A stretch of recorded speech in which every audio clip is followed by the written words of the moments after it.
자, 지금부터 2023년 7월 31일 열린민주당 최고위원회의를 시작하도록 하겠습니다. 오늘은 권석구 최고님께서 좀 바쁜 일이 생기셔갖고 참석 못하셨고요. 그리고 기존에 공지한 것처럼 박덕신 최고위원님 같은 경우에는 저희가 면직 처리를 해서 지금 회의에 참석하지 못했음을 알려드리도록 하겠습니다. 화면에 보이는 순서대로 최고위원님들의 모두 발언 듣도록 하겠습니다. 김정원 최고님 모두 발언 해주십시오. 열린민주당 당원 여러분, 한 주간 잘 보내셨습니까? 연일 35도를 오르내리는 폭염이 계속되고 있습니다. 언론에는 주말에만 온열 질환자가 속출하여 사망자 수가 여러 명에 이른다고 합니다. 국민 여러분 모두 건강관리에 만전을 기해야 할 것입니다. 서울 양평강 고속도로 일명 김건희 로드라고 불리는 권력형 이권 카르텔, 언론 장악을 위한 이동관 방송통신위원장 후보자 지명, 국민의 식탁을 위협하는 후쿠시마 핵 오염수 방류 등 현안은 산적한데 이를 저지하기 위한 범야권의 대응은 지지부진하고 무기력하기만 한 현실입니다. 시원한 비 한 줄기가 무더운 더위를 날리듯 어려운 현실을 타개하기 위한 범야권 세력의 대동단결이 필요한 때입니다. 당원 여러분, 여름휴가 잘 다녀오시기 바랍니다. 이상 마치겠습니다. 예, 감사합니다. 이은정 최고님 모두 발언해 주시겠습니다. 안녕하세요. 열린민주당 당원 여러분, 이은정 최고위원입니다. 7월의 마지막 날 하루하루 대한민국에서 살아내고 있다는 이 현실 앞에서 공포감마저 느낍니다. 민주주의 대한민국에서 각자 조생해야 하는 서글픔 속에 정치, 경제, 안보, 언론, 환경 어느 것 하나 시스템이 제대로 돌아가지 않고 있는 오늘 무슨 문제부터 꺼내야 하는지 일주일 내내 답답한 고민을 해야 하는 평범한 국민의 한 사람으로서 언제까지 이렇게 살아가야 하는지 신께 물어봅니다. 오늘은 원내 의원 하나 없는 깨어있는 시민들이 자발적으로 만든 열린민주당 최고위원으로서 더불어민주당 의원들에게 따지고 싶습니다.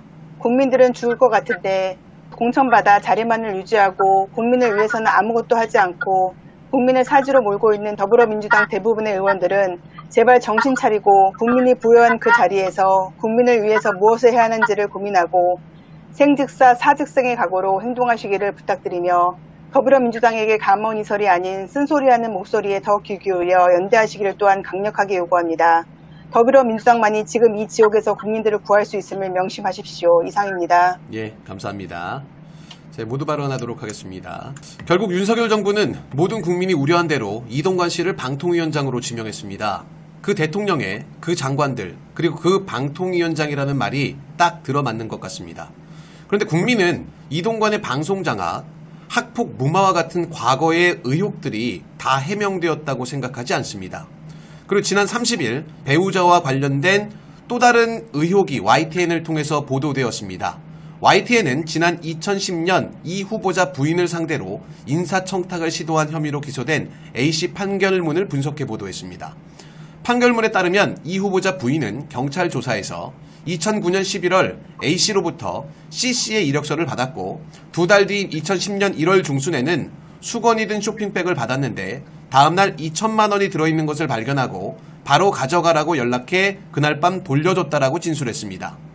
이에 이동관 후보 측은 13년 전 일로서 당시 상황을 정확히 기억하지 못하나 후보자는 해당 이력서를 배우자로부터 전달받거나 이력서를 받았다는 것을 전해 들은 바 없다라고 밝혔습니다.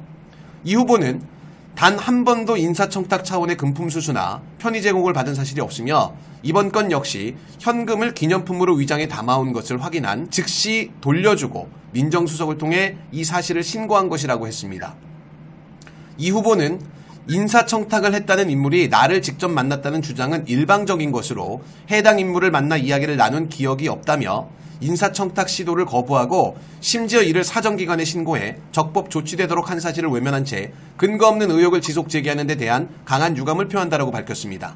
그러면서 필요할 경우 법적 대응 등 가용한 조치를 강구할 예정이다라고 했습니다.